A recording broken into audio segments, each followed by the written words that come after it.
Sa më shumë që largohemi në kohë nga ngjarjet historike dhe I shohim ato me syrin e fakteve dhe analizës së matur, figurat individuale marrin për masën e tyre të vërtet.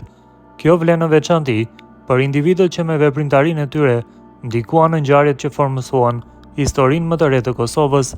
Një prej këtyre figurave të ndritura është padyshim Hoxhi Jonuz Zejnullahu, një prej dëshmorëve më emblematik të luftës për çlirimin e Kosovës, I cili ra heroikisht në betejën e lavdishme të Koshares. Hoxhi Jonuz Zejnullahu lindi në Viti, një qytet I vogël në juglindjen e Kosovës. Si shumë të rinj të adetarisë shqiptare, ai u formua fillimisht në mjediset fetare dhe arsimore islame, duke përfunduar studimet e tij në Medresen Alaudin në Prishtinë. Më pas ai vazhdoi studimet e larta në Fakultetin e Sheriatit në Damask të Sirisë, një institucion që I dha jo vetëm dijen e thellë në fushën e fesë islame, por edhe mundësinë për të njohur kulturën arabe dhe filozofinë perëndimore.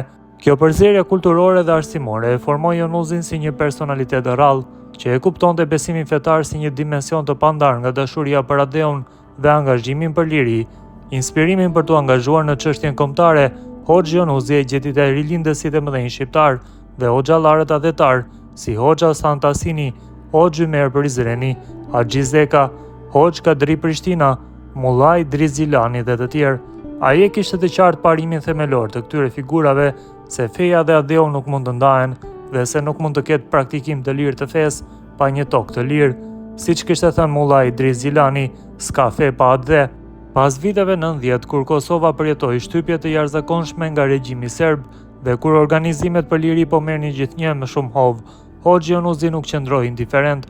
Ai nuk e kufizoi misionin e tij në predikimet fetare brenda xhamive, por e kuptoi se në një moment historik kaq vendimtar, detyra e tij si hoxh, si intelektual dhe si shqiptar, ishte që të merrte armën në dorë dhe të bashkohej me radhët e ushtrisë çlirimtare të Kosovës. Ishte vetëm 24 vjeç kur ju bashkua brigadës 138 Agim Ramadani në zonën e Koshares. Ai ishte një nga ata të rinj që nuk mund të qëndronin duar kryq përballë gjenocidit që Serbia po ushtronte mbi popullin shqiptar të Kosovës. Në betejën e Koshares, që sot konsiderohet si një nga momentet më vendimtare të luftës, Hoxhi Jonuzi tregoi heroizëm të jashtëzakonshëm. Më 5 maj 1999, në zonën kufitare të quajtur Rasa e Zogut, Hoxhi Jonuzi ndërmori një akt heroik që I rikujton brezave sakrificën e figurave legjendare si Mit Sokoli apo Oso Kuka. I pajisur me granata në duar, ai sulmoi një bunker të forcave serbe dhe duke shpërthyer edhe veten, mori me vete shumë ushtar armiq. Plagët e rënda që mori ishin fatale dhe megjithse u dërguan nga bashkëluftëtarët në Bajramcur, nuk e arriti të mbijetonte. Ky akt I lartë I flijimit është nga më sublimet që ka njohur historia shqiptare në kohët moderne. Hoxhi Jonuzi nuk ishte vetëm një luftëtar fizik, por një simbol I ndërthurjes së fesë me adet dashurinë, I mendimit të thellë me veprimin konkret, I fjalës me pushkën. Në një poezi të titulluar Heroi I Koshares, autori Mexhit Dyvejsi nga Gjakova e përshkruan me emocion këtë vendim madhor të Hoxhi Jonuzit, I cili nga foltorja xhamis kalon në vijën e parë të frontit. Në kryet e xhamis flet një imam, djali I ri e Hoxhi Rall. Më I ndigjoni burra këto fjalë, sot po duhet diçka me ju thënë. Në xhami ma nuk muj me dal, as xhuma nuk muj me fal. Detyr kemi o pushkën me marr, mos ja mësyni ma xhamis. Unë po I veshit teshat e ushtrisë, e unë po shkoj në UÇK, o pa vatan, jo nuk ka fe. Kjo poezi pasqyron qartë për kushtimin e tij ndaj idealeve kombëtare dhe vendosmërinë për të mos u ndalur para asgjëje për lirinë e vendit. Hoxhi Jonuzi është një prej atyre figurave që historia e një kombi I ruan me nder dhe I bën pjesë të identitetit të saj të përhershëm. Sot emri I tij radhitet me nder mes dëshmorëve më të shquar të Kosovës.